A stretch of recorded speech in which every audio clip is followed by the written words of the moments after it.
Well, not to throw it back at you, but where do you discover your stories? Where do you discover your sports?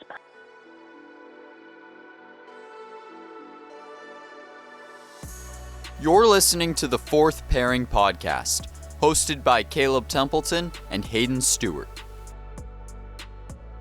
In this episode, you will hear from industry professionals about their personal experiences in the Vancouver sports media scene and learn more about the industry's history. Going back to the question from before, we wanted to take a deep dive on how Vancouverites would historically answer this. Well, if we want to go through the history of Vancouver sports media, we of course would first have to talk about SportsPage. Caleb, why don't you tell us more? Yeah, SportsPage was a Vancouver-based TV network talking all sports all the time. They were around from 1977 to 2005, covering some of Vancouver's best sports teams, including the Whitecaps, the Canucks, the Lions, and even the formerly known Vancouver Grizzlies. We even got the honor to interview Scott Rintoul, who is currently a freelance journalist and podcaster. He used to work at SportsPage and tells us a little bit about the downfall of the TV network. As SportsPage was declining after it had been purchased by Global, sports radio came into effect. Caleb, I think the downfall of SportsPage was the fact that radio is a lot more accessible than TV. I would agree with that. I think when TSN 1040, just like Scott said, came into the Vancouver scene in 2001, sports radio became the hit pretty much, and you could listen to it in the car on your way to work, you can listen to it at work, whereas TV is something you can only really watch at home. And really overall with the sports media industry, sports radio is what replaced the TV sports scene, which really led to the end of SportsPage. With SportsPage now out of the picture, TSN 1040 was able to take over the sports media space in the city. You know, it ran from 2001 to 2021, and again, it was able to talk sports all the time.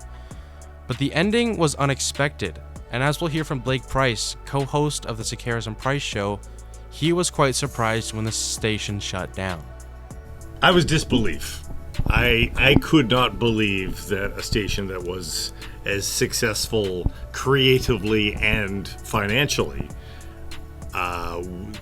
would be shuttered like that. Now, Blake was obviously surprised with the shutdown of TSN 1040, but that brings me to asking you this question, Caleb. Yep. Were you as surprised as Blake when TSN 1040 suddenly came to an end? I was surprised. I remember I was 15 years old at the time. I always grew up listening to TSN 1040 to get coverage of these local sports teams that we have, and you know, they had the listeners, they had the numbers, and when something successful like this shuts down, it's not only going to be a shock to the people who work there, but it's going to be a shock to the fans. And people loved TSN 1040. They would always reference it when, you know, you had a sports topic. They'd be like, oh, this was said on TSN 1040. And, you know, as we see in this next clip from Matthew Sekeres, co-host of Sekeres and Price, it shows how important that radio station was for sports fans across the city. Sometimes joke that my job in those 48, 72 hours after the station went down was to reply to the individual notes that I got, and many of them from longtime listeners of our show and of our station. So Hayden, Yeah. what do you think of the clip we just heard from Matthew? Well, when you have an abrupt ending like the radio station TSN 1040, it's never going to be an easy recovery. I mean, your business, just like that, it's gone. Yeah. But with what Matthew said about, you know, their strong fan base, it was obvious that they would be willing to keep listening and go to wherever they ended up going to. Yeah, and the Sekeres and Price show ends up with the Nation Network. They sort of went from the radio industry to the streaming industry, and those loyal fans have followed them there. And we see after the end of TSN 1040, these guys had a quick turnaround and were able to build their show on another platform.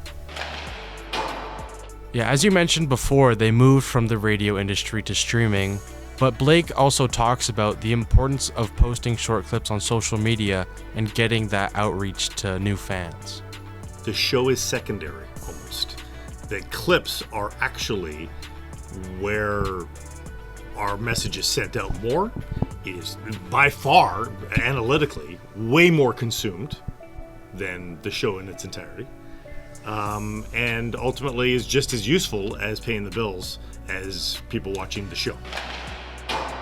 Social media is how I know I personally get a lot of my sports news. It's so easy. Like right now, I could take my phone out and in 2 seconds, I'm getting news about the teams I want to hear about. Yeah, and I think I 100% agree with you there, Hayden. For me personally, I'm a big football guy, so I watch a show called First Things First, but I watch it on YouTube. I watch their short clips that they post on TikTok and Instagram. I am not going on my TV at home and watching it at home. And that's just the way the industry has gone, and I couldn't agree more with Blake on that it pays the bills. It's TikTok, it's Instagram, it's YouTube, it's, hey, there's this short clip, here's the most important part of the show, and how easily you can send it to your friend and debate about a topic or just talk about a sports topic.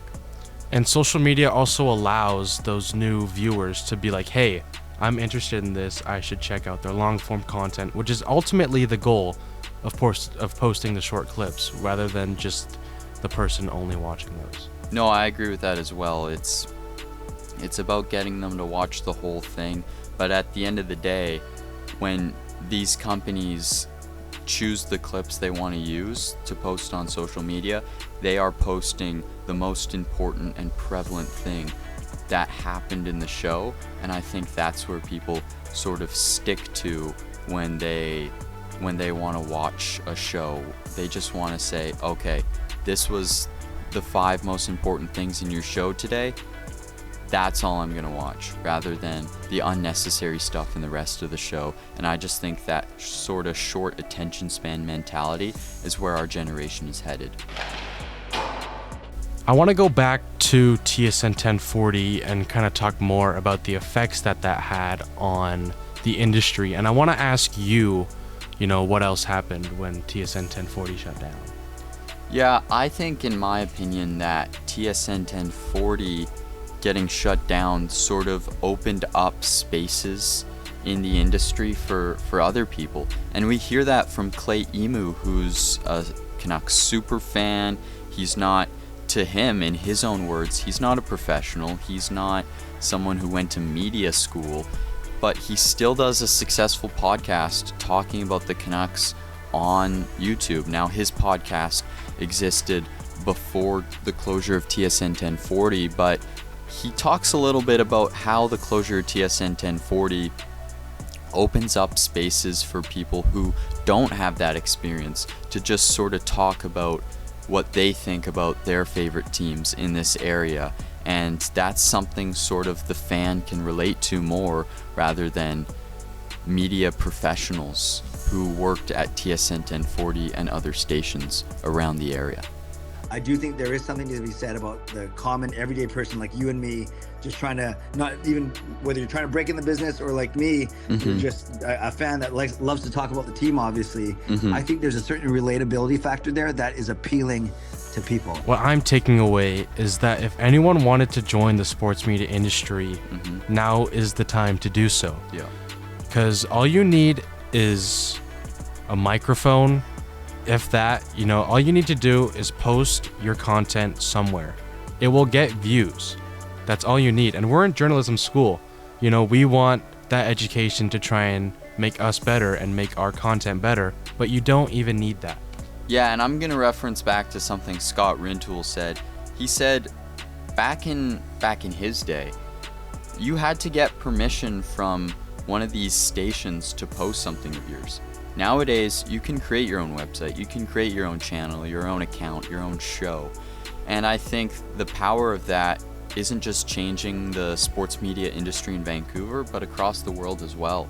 It's a social media world. And that's what I took away from Clay's clip, is that it's ever changing.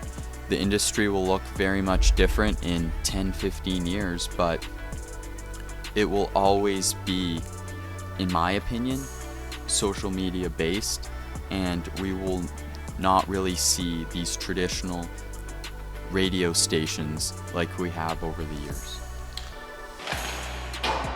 Okay, now I want to hear your biggest takeaway from all of this. My biggest takeaway is the change that the industry has, the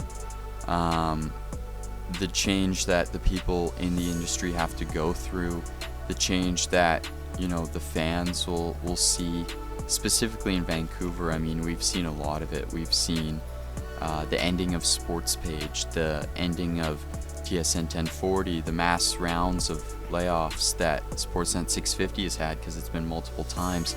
Sportsnet Pacific no longer exists. And, you know, as someone entering the industry and aspiring to become a part of the sports media industry, it's maybe a little concerning, but like we just talked about before, it's about social media, and anyone can do that. And obviously, if you go to journalism school, you're going to have more expertise and you're going to have more experience and maybe knowledge with how social media would work. But when it comes to sports media, it's about social media, not just specifically in Vancouver. But that's my biggest takeaway from these interviews, is that clip on social media. That's what people will listen to and watch. Mine is kind of similar to that, but my biggest takeaway is the fact that the industry is always changing. Yeah. Like, you know, of course you start with Sports Page, which is mainly television, and then, you know, this new wave of radio comes in where anyone can watch at any time. And now, you know, 2025, it's the social media clips that get you anywhere. But what I'm fascinated with is, where will it go after social media? Because right now we think of this as the top of the iceberg, but obviously it's not. Right. I want to know, like, where is it going in 10, 20, 30 years? Like, that's something that has fascinated me in this industry. No, I fully agree with you, because if you were to talk to someone in the 70s and 80s and 90s, they would be like, Sports Page is great. It's the TV network. It's like, how could anything top this in Vancouver? And then it's like, ooh, this sports radio of TSN 1040. This is the new thing.